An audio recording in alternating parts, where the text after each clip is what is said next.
Hi everyone, I just wanted to show you a little thing that I found. Probably not obvious for some of you, but I thought it was interesting. The NESARA, the National Economic Security and Recovery Act, was a set of proposed economic reforms for the United States suggested during the 1990s by Harvey Francis Barnard. And in it, he claimed that the proposals, which included abolishing the income tax and replacing it with a 14% national sales tax, and abolishing compound interest on loans and returning to a different currency with a 0% inflation. The actual book that he wrote and sent to members of Congress, 1,000 copies he printed, was called Draining the Swamp, Monetary and Fiscal Policy Reform. So I just want to show you all the times, not all the times, but some of the times, when Trump has used this term. And I'm wondering if it's from this book. So this one here, this is at a rally. Okay, so that grody sponge that's been sitting on my sink for I don't know how long, that thing is gone. This is the kitchen sponge hack I've been... Sorry for the ads.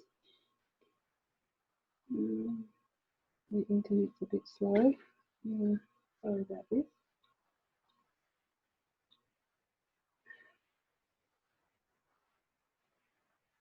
My first time making a video. Lucky.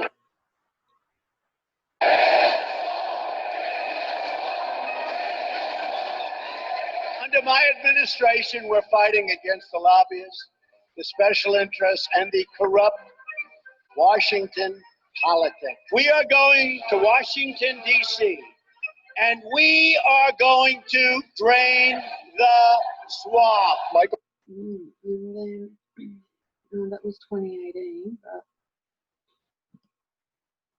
this one was 2016.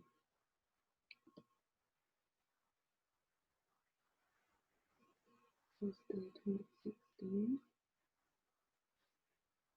He was a candidate, and he started using it then.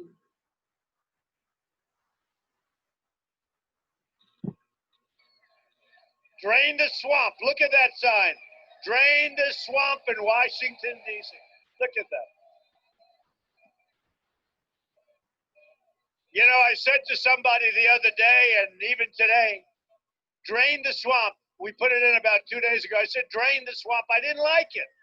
I didn't like the expression, drain the swamp in Washington. So I said it 3 days ago. The place went crazy. I said, you know what? I'm starting to like that expression. And now it's a hot, it's like trending all over the world. Drain the swamp in Washington. So And then I found this one. This was last year. Joe Biden promised Ukraine $1 billion if they fired the prosecutor investigating his son's company. If the prosecutor's not fired, you're not getting the money. Son of a bitch. Got fired. But when President Trump asks Ukraine to investigate corruption, the Democrats want to impeach him, and their media lapdogs fall in line. They lost the election. Now they want to steal this one. Don't let them. I'm Donald Trump, and I approve this message. Joe Biden promised Ukraine And the last one is the Australian perspective, Rich Owen Jones from the Sky News.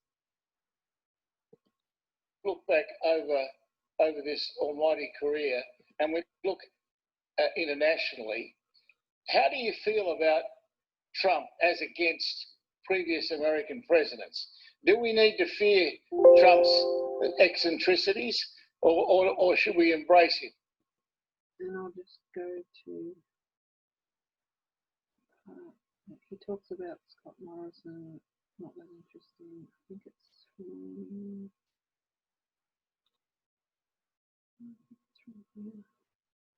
on his hands now because there are 30 million Americans unemployed, and they vote it's going to be tough.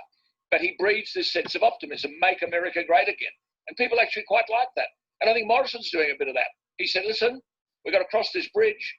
He said, we flattened this curve, but I want to flatten the unemployment curve. I want to flatten the business debt curve. So that's the stuff that people want to hear. They want someone who can lead and be positive and give the suggestion that they know where they're heading.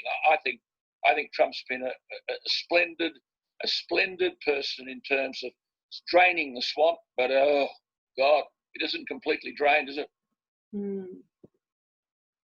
And just wanted to mention that there has been student loans discharged in America, so that is part of the NESARA. So some are saying that it's already been enacted, so let's cross our fingers. It has, and more to come. Thank you.